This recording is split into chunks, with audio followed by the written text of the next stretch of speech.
Today, we're diving into the future of manufacturing. And I'm not just talking about robots on an assembly line. We're talking about a world where factories aren't just automated, they're intelligent. We're going to unpack the exact frameworks that are building the smart factory right now. So let's just start with a really powerful question. What if a factory could actually predict its own future?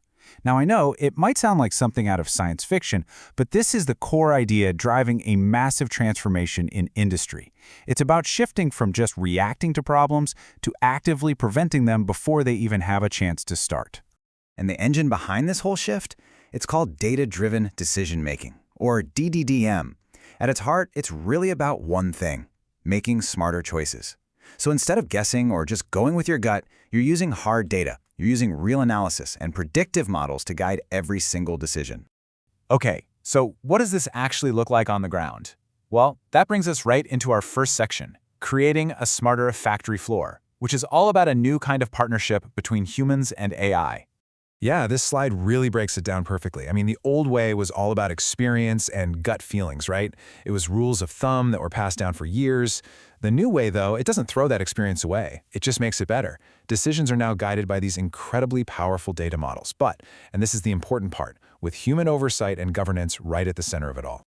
And this really gets to the core of that human element.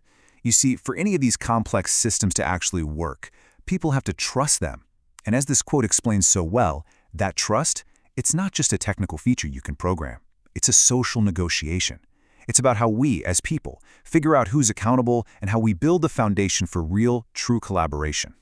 Which leads us to probably the most important takeaway from this whole section. This is not a story about replacing humans with machines. It's a story about empowering humans with machines, giving them these incredible new tools to kind of see around corners and make better, faster, and way more informed decisions.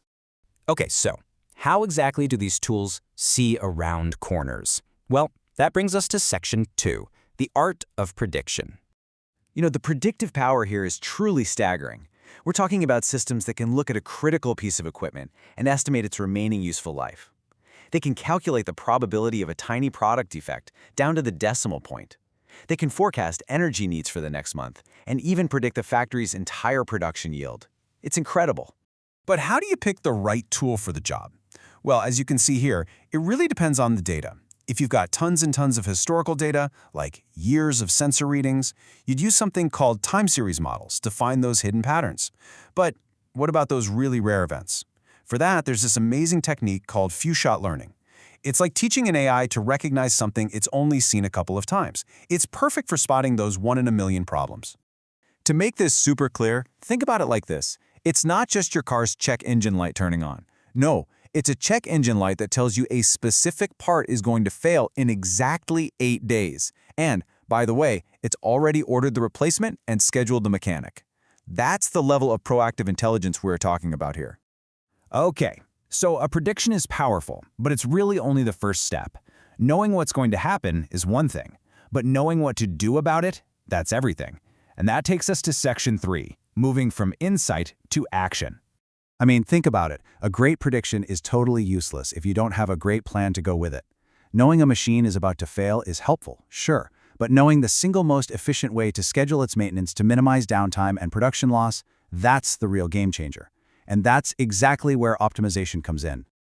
The process itself is pretty logical. First, the system predicts a problem. Hey, this machine's going to fail. Then it translates that prediction into real business impact. Okay, this is going to mess up our production schedule. And finally, it optimizes by running thousands of different scenarios to generate the single best plan of attack. It's this journey from raw data to a perfect, actionable strategy, and it happens in seconds.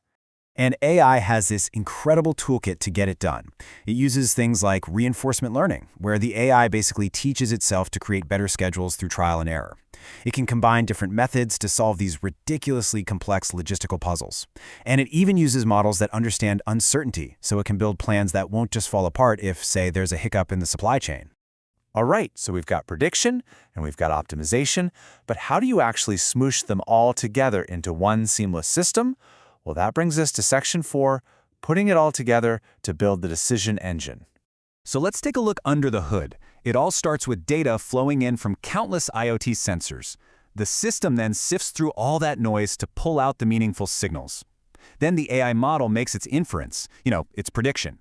All of this gets visualized on a super clear dashboard for a manager, who then makes the final call and provides feedback, which closes the loop and makes the whole system even smarter for next time. Now, of course, building this is not exactly a walk in the park. A huge hurdle is data privacy.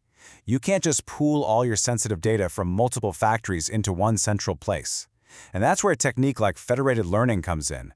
Think of it like this. Instead of sending all the private factory data to the AI, you send the AI model to go visit each factory to learn locally. So the insights travel, but the raw data stays safe and secure.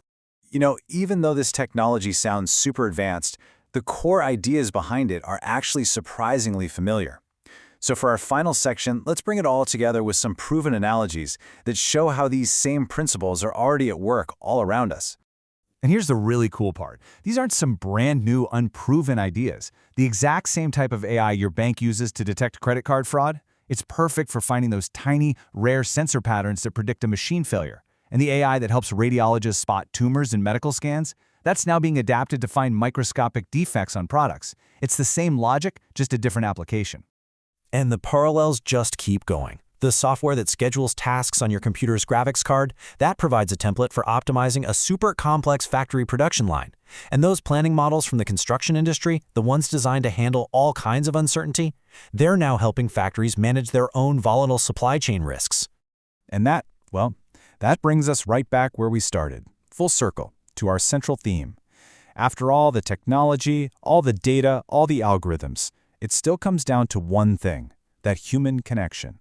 It's about building trust through a process of, as they say, social negotiation. So at the end of the day, here's what it all boils down to. The smartest factories of the future, they won't just be the ones with the best AI. They'll be the ones with the best partnership between their people and their machines. Which leaves all of us with the most critical question of all. How do we build that trust?